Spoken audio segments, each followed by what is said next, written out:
Hello friends, स्वागत है आपके अपने YouTube channel English coaching classes में। ये दोस्तों इस बार का सीटेट एग्जाम 2024 का आप क्वालिफाई करना चाहते हैं तो हमारे इस चैनल से जल्दी से जुड़ जाइए। क्योंकि हम अपने इस चैनल पे लगातार आपको प्रीवियस ईयर क्वेश्चन पेपर जो पहले के पेपर हुए सभी करा रहे हैं। जैसे दोस्तों आपको पता है कि 14 दिसंबर को आप लोगों का पेपर है। समय आपके पास बहुत ही कम बचा हुआ है। 40 से 45 दिन का ही समय बचा हुआ है। इन 40 से 45 दिन में दोस्तों पढ़ करके आप इस बार का सीटेट एग्जाम क्वालिफाई कर सकते हैं, चाहे दोस्तों 1 to 5 का हो या 6 to 8 का है। लेकिन दोस्तों कुछ चीज़ें हैं जो आपको फॉलो करनी होगी। अब से ही जब आप इस क्लास को देख पा रहे होंगे, डेली ऑन बेसिस एक प्रीवियस ईयर क्वेश्चन पेपर जरूर लगाएं। देखिए दोस्तों, सीटेट के जितने भी एग्जाम हुए हैं 2014 से लेकर के 2023 तक, सभी एग्जाम दोस्तों जितने भी पेपर हुए हैं सभी एग्जाम के सभी पेपर हम आपको कराने वाले हैं। ठीक है, आज की क्लास में दोस्तों ऐसे ही हम आपको जो आपका एग्जाम 9/12/2018 को हुआ था उसके हिंदी के 30 प्रश्न कराने जा रहे हैं दोस्तों, और देखते हैं दोस्तों कितने प्रश्न आप इन 30 प्रश्नों में सही कर पाते हैं। ठीक है, चलिए दोस्तों, मॉक टेस्ट को स्टार्ट करने से पहले एक चीज़ दोस्तों आपको और बता दें। हमारे इस चैनल पे दोस्तों डेली ऑन बेसिस आपको दो मॉक टेस्ट मिलेंगे। दो मॉक टेस्ट आपको डेली मिलेंगी। एक दोस्तों आपको एसएसटी का मिलेगा जो 6 to 8 का होगा, जो आपको दोस्तों मॉर्निंग टाइम में मिल जाएगा। और एक मॉक टेस्ट दोस्तों आपका या तो हिंदी का होगा, या दोस्तों आपका सीडीपी का होगा, बाल विकास का होगा, या दोस्तों और भी किसी सब्जेक्ट का हो सकता है। ठीक है, तो दोस्तों जो आपको शाम को मिलेगा। तो दोस्तों हमारे इस चैनल से जुड़ जाइए। सिर्फ इतना दोस्तों करके चले गए आप, 2014 से लेकर के 2023 तक जितना पेपर हुआ, आप निश्चित रूप से दोस्तों आप इस बार का सीटेट एग्जाम आप ही क्वालिफाई करके आएंगे। ठीक है, चलिए दोस्तों मॉक टेस्ट को स्टार्ट किया जाए विदाउट डिले। पहला प्रश्न दोस्तों आपके सामने है। पूछा गया प्रश्न है कि भाषा सभी विषयों के खाली स्थान में है, अध्यायों में है, केंद्र में है, प्रारंभ में है या पढ़ने में है। आप लोग इसका आंसर बताइए क्या होगा। भाषा सभी विषयों के खाली स्थान में है, इसका सही आंसर हो जाएगा दोस्तों केंद्र में है। भाषा सभी विषयों के केंद्र में है, यही सटीक आंसर हो जाएगा इसका। आगे चलते हैं दोस्तों, अगला प्रश्न है, इसका आंसर आप बताएं क्या होगा। प्रश्न हमारा है कि कविता का एक निश्चित अर्थ होता है जिसे सभी विद्यार्थियों को पढ़ना चाहिए। इस कथन के बारे में आप मानते हैं कि। चार ऑप्शन है दोस्तों। पहला ऑप्शन है कि सभी विद्यार्थी अपने अनुभव और परिवेश में ही कविता समझते हैं। बी वाला ऑप्शन है कवि ने कविता एक अर्थ में लिखी जिसे हर विद्यार्थी को समझना चाहिए। सी वाला ऑप्शन है अलग अलग अर्थ समझने से पढ़ने की प्रक्रिया बाधित होती है। और डी वाला ऑप्शन है किसी कविता को एक निश्चित अर्थ के साथ पढ़ना चाहिए। आप लोग दोस्तों बताइए इसका सही आंसर क्या होगा। इसका राइट आंसर हो जाएगा दोस्तों बी वाला, कवि ने कविता का एक अर्थ में लिखी जिसे हर विद्यार्थी को समझना चाहिए। देखिए दोस्तों, ऑप्शन नंबर ए नहीं होगा क्योंकि यहाँ पे निगेटिव है, में ही कविता समझते हैं, तो ही शब्द हो गया आपका दोस्तों, भी शब्द हो गया। यदि यह किसी वाक्य में प्रयोग होते हैं दोस्तों तो उस वाक्य को दोस्तों दबाव डालने के लिए इन शब्दों का प्रयोग किया जाता है। ठीक है, यहाँ पे देखिए दोस्तों निगेटिव ऑप्शन है, अलग अलग अर्थ समझने से पढ़ने की प्रक्रिया बाधित होती है, ये भी नहीं होगा। और डी वाला ऑप्शन है किसी कविता को एक निश्चित अर्थ के साथ। ऐसा हो ही नहीं सकता दोस्तों कि एक निश्चित अर्थ के साथ पढ़ना चाहिए। इसी तरीके से दोस्तों आपको भी समझना है, सीटेट एग्जाम दोस्तों कोई रोटेड लर्निंग नहीं है कि आप याद कर लेंगे और एग्जाम आप क्वालिफाई करके चले जाएंगे। ऐसा नहीं है दोस्तों, इसको समझना होगा, इसकी लैंग्वेज को समझना होगा, इसकी भाषा को समझना होगा, इसमें जो वर्ड्स यूज होते हैं उनको समझना होगा दोस्तों। और सबसे बड़ी चीज़ है दोस्तों, सीटेट एग्जाम वही क्वालिफाई करेगा जो पेशेंस रखेगा, धैर्य, जो कि अपने हम हर क्लास में दोस्तों बताते हैं। जो धैर्य रखेगा दोस्तों वही सीटेट एग्जाम क्वालिफाई कर सकता है। प्रश्न को अच्छे से पढ़िए, ऑप्शंस को पढ़िए, समय दीजिए, आप आसानी से प्रश्न को सही कर ले जाएंगे। ठीक है, चलिए दोस्तों अगले प्रश्न में इसका आंसर देखते हैं कितने लोग बताते हैं। आप मानते हैं कि अलग अलग तरह की सामग्री पढ़ने के अवसर मिलने से। पहला ऑप्शन है व्याकरण संबद्ध भाषा सीखने को मिलती है। बी वाला ऑप्शन है किताबों के बारे में जानकारी मिलती है। सी वाला ऑप्शन है लेखकों के बारे में जानकारी मिलती है। डी वाला ऑप्शन है भाषा को विविध संदर्भों में प्रयोग करने की समझ बनती है। बिल्कुल दोस्तों यही ऑप्शन आपका सही हो जाएगा, भाषा को विविध संदर्भों में प्रयोग करने की समझ बनती है। पॉजिटिव टैग वर्ड्स है दोस्तों, पॉजिटिव वर्ड्स है। विभिन्न संदर्भों मतलब दोस्तों अलग अलग संदर्भों में, ठीक है, उनको उनमें समझ आती है, भाषा को, लैंग्वेज को समझने के लिए, ठीक है। पढ़ने के अवसर इसी से मिलते हैं। आगे चलते हैं दोस्तों, अगला प्रश्न है, इसका आंसर आपको बताना है क्या होगा। हिंदी में विज्ञान संबंधी पाठों को पढ़ाने का उद्देश्य है। दोस्तों हिंदी में विज्ञान साइंस पाठों को पढ़ाने का क्या उद्देश्य है। पहला ऑप्शन आपके सामने है विज्ञान विषय को गहराई से जानना, बी वाला ऑप्शन है विज्ञान के प्रति जिज्ञासा बढ़ाना, सी वाला ऑप्शन है विज्ञान के संदर्भ में हिंदी भाषा प्रयोग को समझना, और डी वाला ऑप्शन है विज्ञान की भाषा को समझना। एकदम दोस्तों एक लॉजिकल आंसर आपको बताना है। राइट आंसर हो जाएगा दोस्तों ऑप्शन नंबर सी, विज्ञान के संदर्भ में हिंदी भाषा प्रयोग को समझना, यही ऑप्शन आपका सही हो जाएगा। आगे चलते हैं दोस्तों, अगला प्रश्न है, इसका आंसर आपको बताना है क्या होगा। बहुत ही अच्छा प्रश्न है दोस्तों, इसका सही आंसर आप बताएंगे क्या होगा। प्रश्न हमारा है कि लेखन क्षमता के आकलन के लिए, लेखन क्षमता के आकलन के लिए व्याकरण संबद्ध भाषा को देखना होगा, अर्थपूर्ण वाक्यों और संदर्भों को देखना होगा, लिखावट की सफाई और सुंदरता को जांचना होगा, और अभिव्यक्त विचारों को जांचना होगा। इसका सही आंसर दोस्तों आपको बताना है क्या होगा। राइट आंसर हो जाएगा दोस्तों अभिव्यक्त विचारों को जांचना होगा, यही आपका सही आंसर है। आगे चलते दोस्तों, अगला प्रश्न है, इसका आंसर आपको बताना है क्या होगा। प्रश्न हमारा है कि हिंदी के पाठों में अन्य भाषाओं के शब्दों के होने का अर्थ है। जैसा दोस्तों आपको पता है कि हिंदी के पाठों में अन्य भाषा, अदर लैंग्वेज के भी शब्द दोस्तों होते हैं, उसका क्या अर्थ है। चार ऑप्शन दोस्तों, इसका सही आंसर आपको बताना है क्या होगा। पहला ऑप्शन है पाठ समाज के बहुभाषी स्वरूप को सहज प्रस्तुति है। बहुभाषी का मतलब दोस्तों होता है बहुत सी भाषाएं जिसमें हो। बी वाला ऑप्शन है पाठ कठिन और अस्पष्ट है। सी वाला ऑप्शन है विद्यार्थियों को शुद्ध भाषा नहीं सिखाई जा रही, और डी वाला ऑप्शन है पाठ का लेखक हिंदी नहीं जानता। ऐसा कुछ है क्या दोस्तों, ऐसा नहीं है। इसका सही आंसर हो जाएगा ऑप्शन नंबर ए, पाठ समाज के बहुभाषी स्वरूप की सहज प्रस्तुति है। अगला प्रश्न दोस्तों, इसका सही आंसर आप बताएं क्या होगा। आपकी दृष्टि से अभ्यास, अभ्यास से दोस्तों क्या होता है आपकी दृष्टि से। इसका सही आंसर आप लोगों को बताना है। चार ऑप्शन दोस्तों आपके पास है। इसका सटीक और सही आंसर हो जाएगा ऑप्शन नंबर ए, बच्चों को तार्किक बनाते हैं। यानी दोस्तों जो प्रैक्टिस होता है ना, बच्चों को तार्किक बनाता है, लॉजिकल बनाता है। इंग्लिश में एक दोस्तों प्रोवर्ब है, कोटेशन है, कहावत है, प्रैक्टिस मेक्स मैन परफेक्ट। अभ्यास ही आदमी को पूर्ण बनाता है, चाहे दोस्तों किसी भी फील्ड में हो, ठीक है। आगे चलते हैं दोस्तों, अगला प्रश्न है, इसका आंसर आपको बताना है क्या होगा, ठीक है। प्रश्न हमारा है कि उच्च प्राथमिक स्तर की पाठ्य सामग्री में अनुवाद सामग्री रखने का उद्देश्य है। अनुवाद सामग्री रखने का दोस्तों क्या उद्देश्य है, इसका सही आंसर आपको बताना है। इसका राइट आंसर हो जाएगा दोस्तों अन्य भाषाओं के साहित्य को हिंदी में पढ़ने का अवसर देना, यही ऑप्शन आपका सही हो जाएगा। आगे चलते हैं दोस्तों, अगला प्रश्न है, इसका आंसर आपको बताना है क्या होगा। प्रश्न हमारा है कि यदि आपकी कक्षा में दृष्टि बाधित बच्चे हैं तो आप क्या करेंगे दोस्तों। उन्हें पढ़ने के उपयुक्त साधन देंगे, उन्हें सभी बच्चों से अलग गतिविधि देंगे, ऐसा।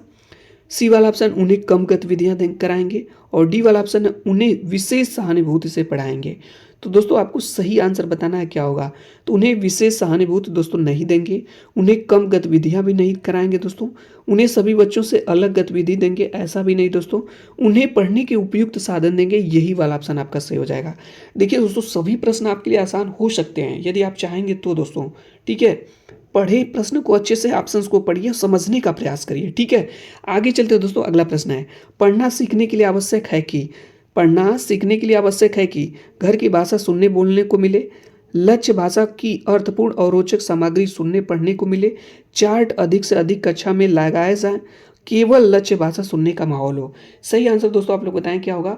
Right answer option number B, लक्ष्य भाषा की अर्थपूर्ण और रोचक सामग्री को सुनने पढ़ने को मिले, यही पढ़ना सीखने के लिए आवश्यक है।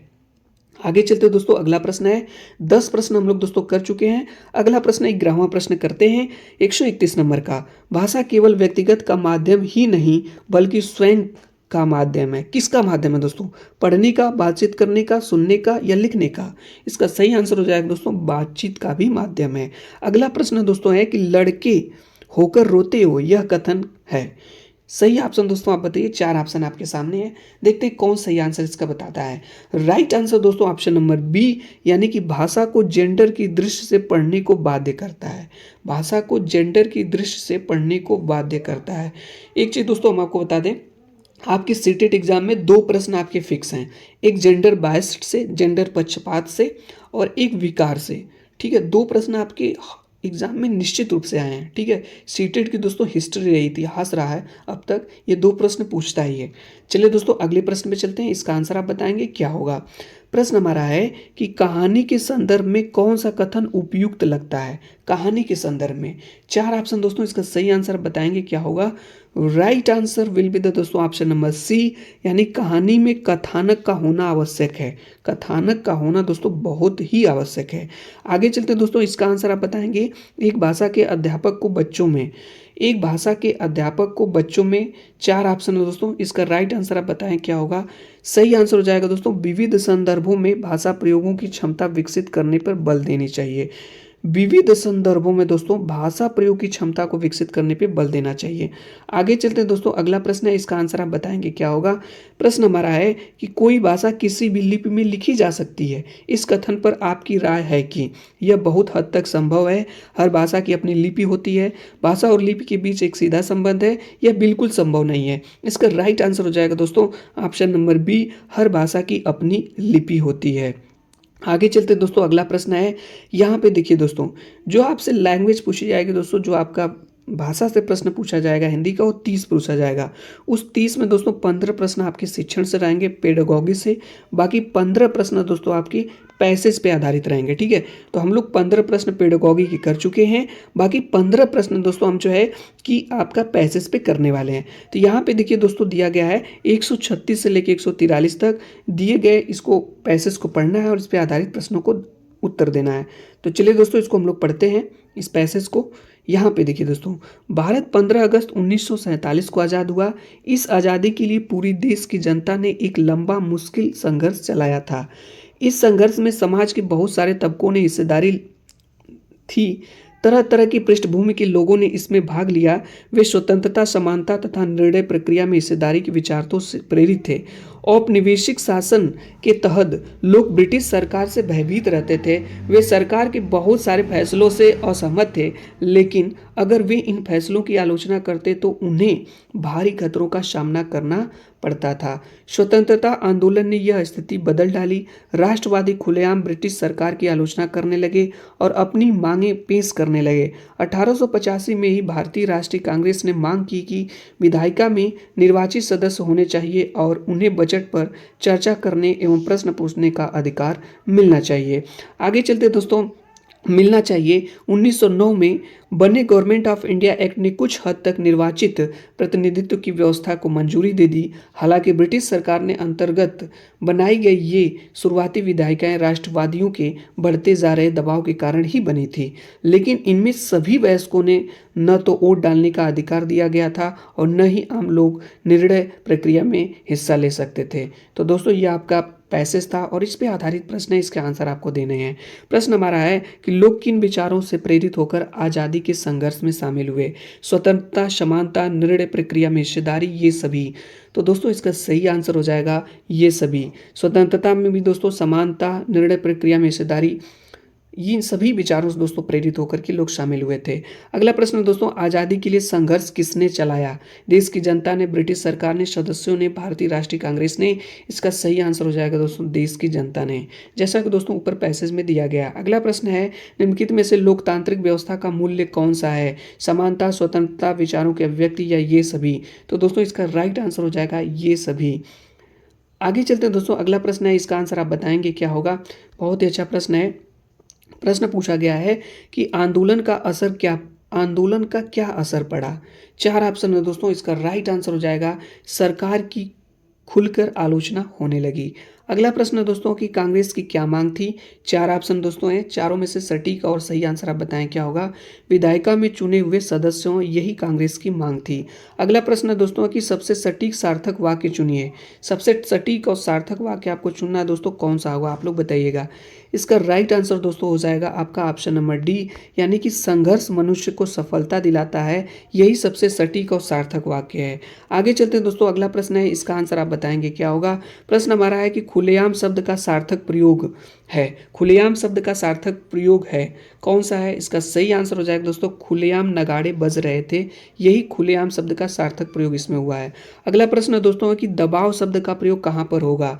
4 ऑप्शन है दोस्तों, जल्दी से बताइएगा किस वाक्य में में दबाव शब्द का प्रयोग होगा? इसका सही आंसर हो जाएगा दोस्तों ऑप्शन नंबर ए, हवा का दबाव कम हो गया, यही हो जाएगा। ठीक है, आगे चलते हैं दोस्तों। यहाँ पे देखिए, ये आपका जो दिया गया दोस्तों 144 से लेकर 150 तक इस पे प्रश्न आधारित हैं। प्रश्नों के सबसे सही और सबसे उपयुक्त विकल्पों को चुनिए।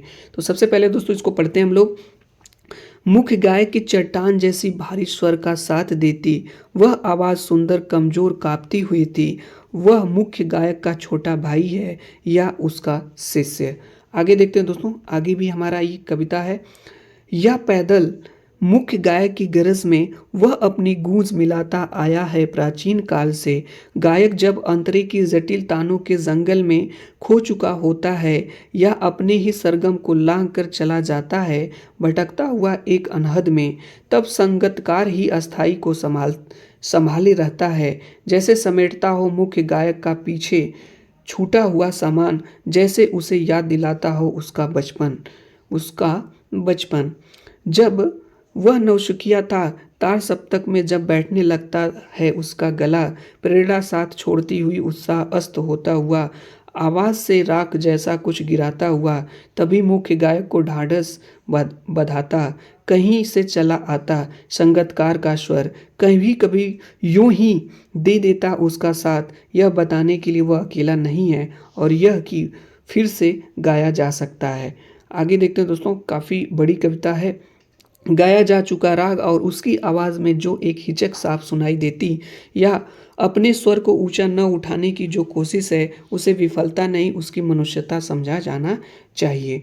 तो दोस्तों ये आपकी कविता थी और इस पे आधारित प्रश्न है, इसके उत्तर आपको बताने हैं। चलिए दोस्तों, इसका आंसर आप बताएंगे क्या होगा? संगतकार के माध्यम से कवि किस प्रकार के व्यक्तियों की ओर संकेत करना चाह रहा है? 4 ऑप्शन दोस्तों, इसका सही आंसर हो जाएगा सहयोगी। आगे देखते हैं दोस्तों, अगला प्रश्न है कि चट्टान जैसा भारी स्वर से आशय है, पुरुष की आवाज़, गंभीर आवाज़, पत्थर की आवाज़ या मोटी आवाज़? इसका सही आंसर हो जाएगा दोस्तों गंभीर आवाज़। अगला प्रश्न दोस्तों बहुत ही अच्छा प्रश्न है। पूछा गया है कि गायक जब अंतरे की जटिल तानों के जंगल में खो चुका होता है कि मायने अंतरे को गाते हुए वह लीन हो जाता है, बेसुरा हो जाता है, बेलगाम हो जाता है, भटक जाता है? इसका सही आंसर हो जाएगा दोस्तों भटक जाता है। अगला प्रश्न है दोस्तों हमारा है कि अनहद शब्द में कौन सा प्रत्यय या उपसर्ग है, आपको बताना है। तो दोस्तों इसका सही आंसर हो जाएगा अन उपसर्ग है। अगला प्रश्न दोस्तों है कि राख जैसा कुछ गिरता हुआ का क्या अर्थ है? 4 ऑप्शन है दोस्तों, तो इसका सही आंसर हो जाएगा बूझता हुआ स्वर। आगे चलते हैं दोस्तों, अगला प्रश्न है और इस क्लास का सेकंड लास्ट प्रश्न है कि संगतकार का अर्थ है, क्या अर्थ है दोस्तों? तो इसका सही आंसर हो जाएगा गायक के साथ गाने वाले को संगतकार कहा जाता है। क्लास का अंतिम प्रश्न दोस्तों, ढाढ़स बांधना का अर्थ है। ढाढ़स बांधना का दोस्तों अर्थ होता है तसल्ली देना। तो दोस्तों इस क्लास में दोस्तों जो 2018 का पेपर था उसके हिंदी के हम 30 प्रश्नों का एक टेस्ट कराए दोस्तों। इन 30 प्रश्नों में आपके कितने प्रश्न सही हुए दोस्तों, आप कमेंट्स बॉक्स के माध्यम से जरूर बताइए। ये क्लास